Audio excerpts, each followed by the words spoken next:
Los discípulos sabían que el Salmo 2 era un salmo mesiánico, porque los judíos creían en esto. La literatura judía también creía esto, que este era un salmo mesiánico. Entonces ellos sabían que este salmo era profético y que era acerca de Cristo. Déjame llevarte por un momento al Salmo 2 para poder tratar de demostrarte esto. Salmo 2, versículo 1. ¿Por qué se amotinan las gentes y los pueblos piensan cosas vanas?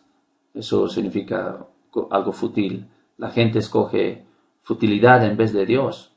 Se levantarán los reyes de la tierra, en el versículo 2, y príncipes consultarán unidos contra Jehová y contra su ungido, diciendo, rompamos sus ligaduras. Ahora, primeramente y principalmente, es el rey David el que está hablando acá. Y él está hablando acerca de su situación personal. Pero David era un tipo de Cristo, como se nos dice en la Escritura. Y su vida y la historia de su vida, grandemente, no del todo, pero en su mayoría, es predictiva de Cristo y de su venida y de su ministerio. David es un tipo de Cristo. Entonces, cuando él está hablando de sus experiencias, muchas de esas experiencias aplican a Cristo, y por eso es que este es un salmo mesiánico. Son predictivas estas palabras, este salmo. Y nosotros conocemos acerca de la predicción, lo mismo que en los otros profetas, Isaías, Jeremías, lo mismo en los salmos. Siempre notas que en cierto punto, en un pasaje dentro de la narración, alguna parte dentro del pasaje que despega el pasaje y dice cosas que no se puede aplicar a su aplicación original, en este caso de David, acerca de su oración, de su experiencia. Por ejemplo, el versículo 7 es como un avión que está yendo todavía no ha despegado y de repente despega. Y el salmo despega. O también la profecía particular en Jeremías e Isaías y despega. Y empieza a hablar en un lenguaje que no se puede cumplir por medio de eventos ordinarios y normales. Y aquí en el versículo 7, en el capítulo 2 de Salmos, despega el salmo. Yo publicaré el decreto, Jehová me ha dicho, mi hijo eres tú, y yo te engendré hoy. De ninguna forma este versículo aplica a David. Muchas cosas aplican a David, pero este versículo, aunque aplica también, este versículo, en este punto, en este versículo 7, despega el salmo y claramente, aunque David lo está diciendo, está prediciendo de Cristo Jesús. Entonces los primeros 3 versículos, ¿por qué se amotinan las gentes? ¿Por qué fue que en el tiempo de David, cuando él trajo orden y gran prosperidad, no solamente para sí mismo, sino también a las tierras alrededor suyo, de su reino, donde él reinaba? ¿Por qué es que hubo tanta hostilidad en la mente de la gente? Y los reyes gentiles de alrededor estaban en contra de él. ¿Por qué es que se amotinan las gentes? ¿Por qué es que quieren terminar con el orden, con la hermosura, con la perfección del reino de David? Pero le pasó a David. Se levantaron los reyes de la tierra y príncipes consultarán unidos. Dijeron, rompamos sus ligaduras y echemos de nosotros sus cuerdas. Y así es, cuando Cristo viene, también conspiraron en contra de él. El versículo 4. El que mora en los cielos se reirá. No una risa de humor, sino un tipo de risa con tristeza, y me atrevo a decir con desesperación. Obviamente que Dios nunca está con desesperación. El Señor se burlará de ellos.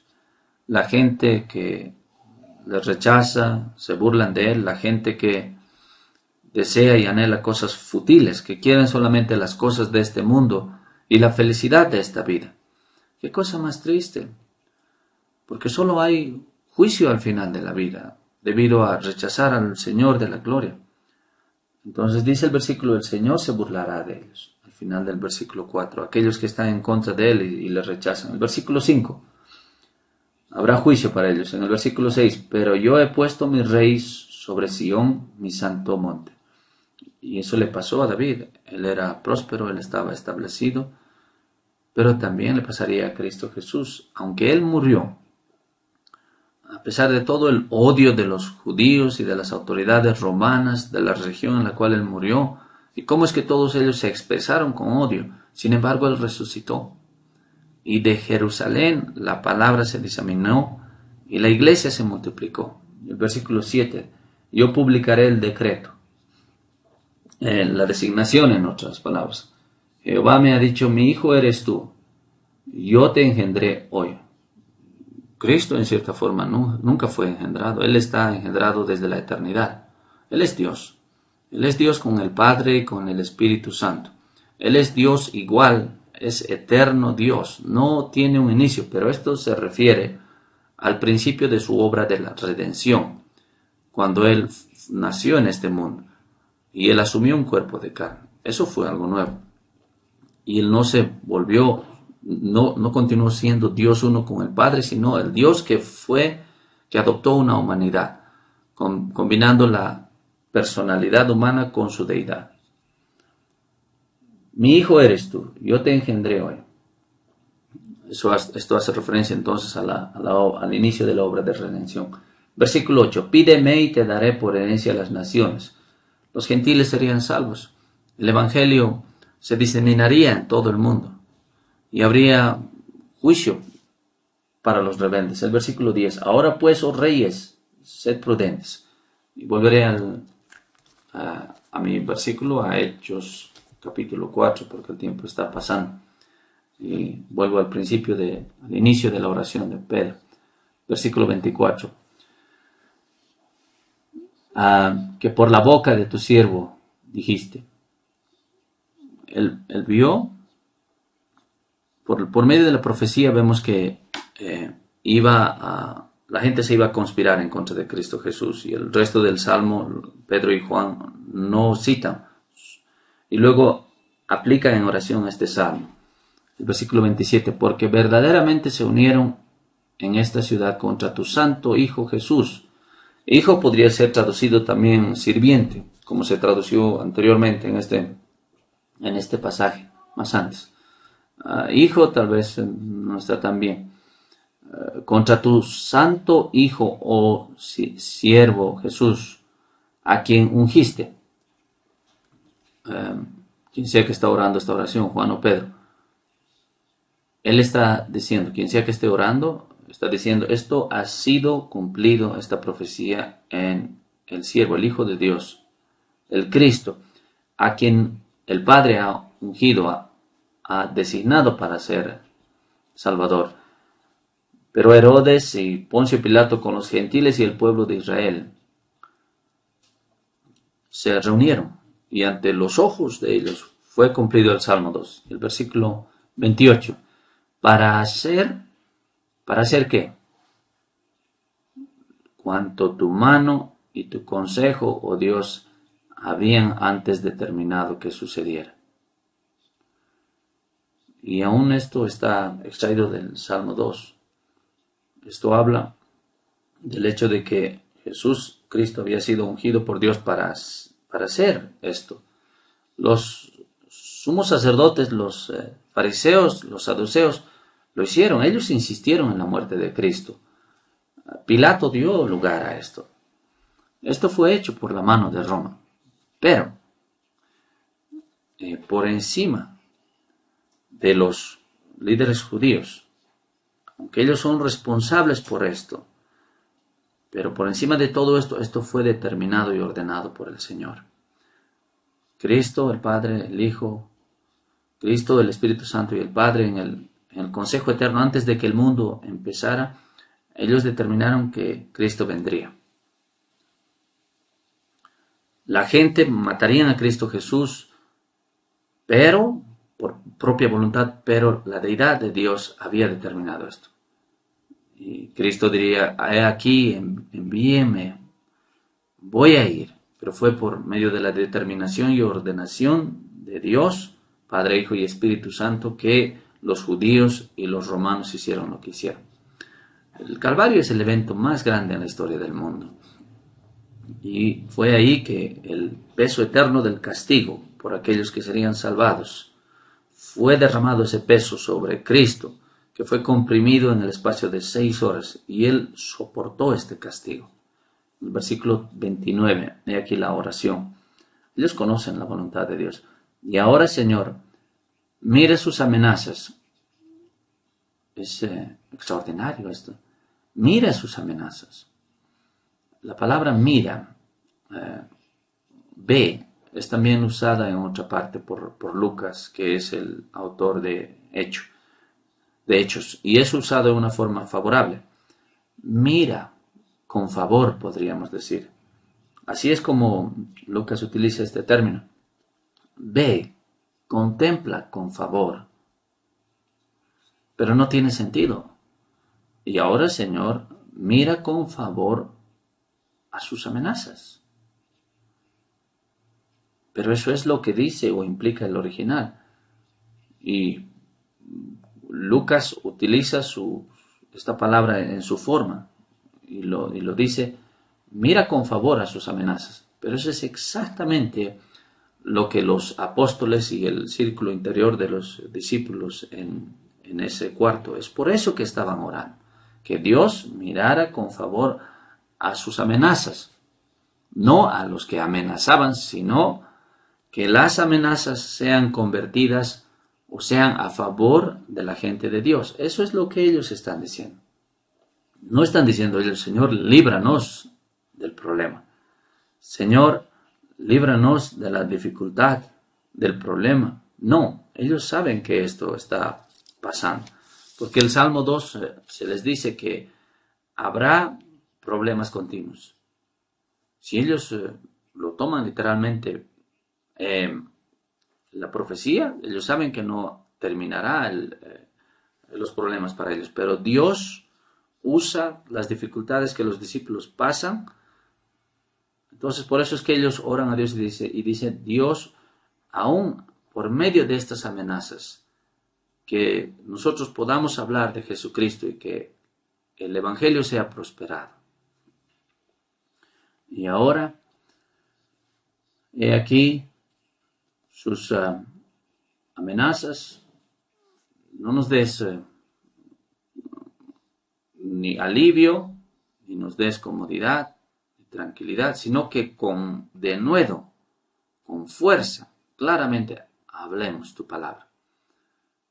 Y ellos dicen que hablemos tu palabra, que hablen tu palabra. ¿Qué significa esto? Que hablen de Cristo, de tu amor perdonador.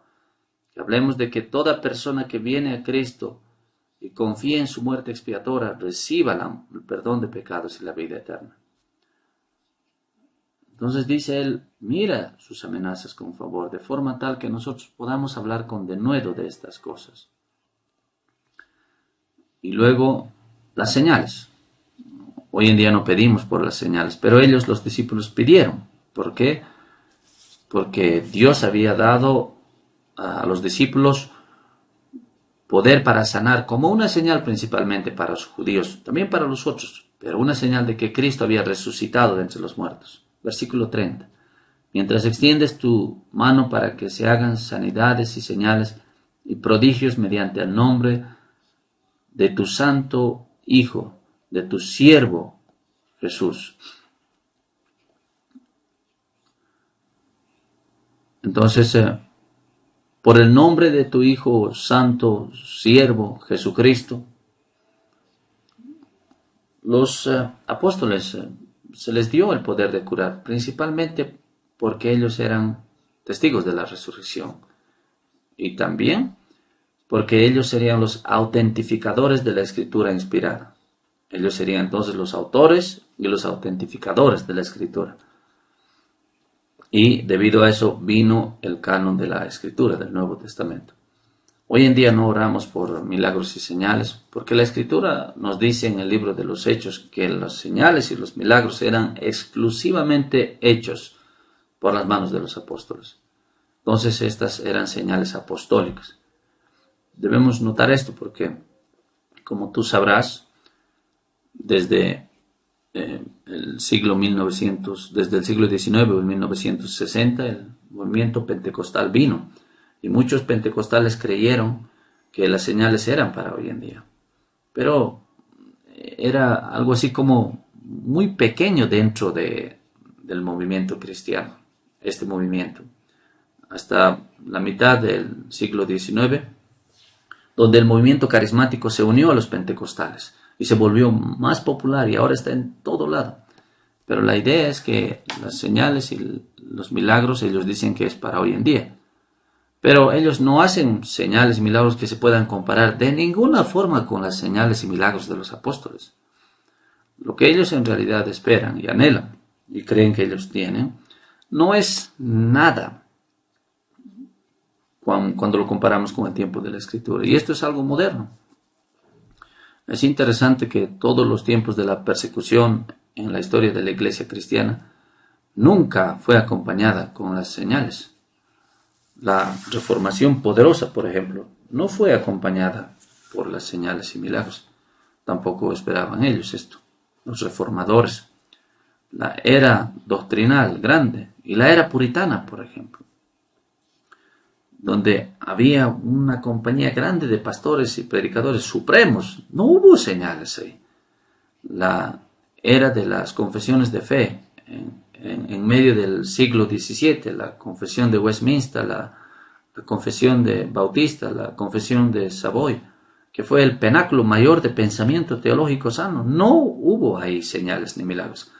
La gran era, la era de oro de la expansión de la iglesia bautista, el movimiento misionero moderno que empezó con William Carey y demás, en el siglo XIX, los cuales expandieron el mensaje de la fe ellos, pero nunca fue acompañado con señales, sino tal vez excepto con milagros menores y esporádicos. Pero hoy en día, en la era tal vez donde hay más decline espiritual, donde se está abandonando la doctrina sana, donde hay falsos en todas partes, las señales y milagros emergen, y este es un gran misterio. Pero el Nuevo Testamento, las señales del Nuevo Testamento, los milagros y señales eran apostólicos. Mira ahora el efecto, pero voy a referirme a esto solamente de pasada. Esta que les pasó a los discípulos casi termina a los discípulos, pero el poder con el cual ellos citaron las Escrituras y los salmos y demás, y luego vemos ahora el resultado. No a un, podríamos decir, el derrocamiento de los judíos, porque eso pasaría en el año 70 después de Cristo. Aún no pasaría la vindicación o el reconocimiento de parte de las autoridades que Pedro y Juan tenían razón. No, la persecución se volvería peor. Pero habría muchos milagros en los corazones de las personas. Mira el versículo 32, me voy a referir a esto un momento. Y la multitud de los que habían creído era de un corazón y de un alma. Ninguno decía ser suyo propio nada de lo que poseía, sino que tenían todas las cosas en común. Y con gran poder dieron los apóstoles testificación de la resurrección, que es para esto que ellos tenían las señales, para certificar la resurrección. Y había gracia, la gracia estaba sobre ellos.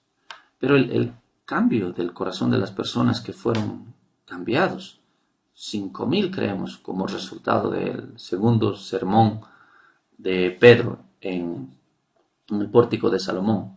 Pero es casi como si Lucas tiene que repetir esto. Él lo dijo en el versículo 32 y luego vuelve a repetir en el versículo 34. Así que no había entre ellos ningún necesitado, porque todos los que poseían heredades o casas las vendían y traían el precio de lo vendido y lo ponían a los pies de los apóstoles.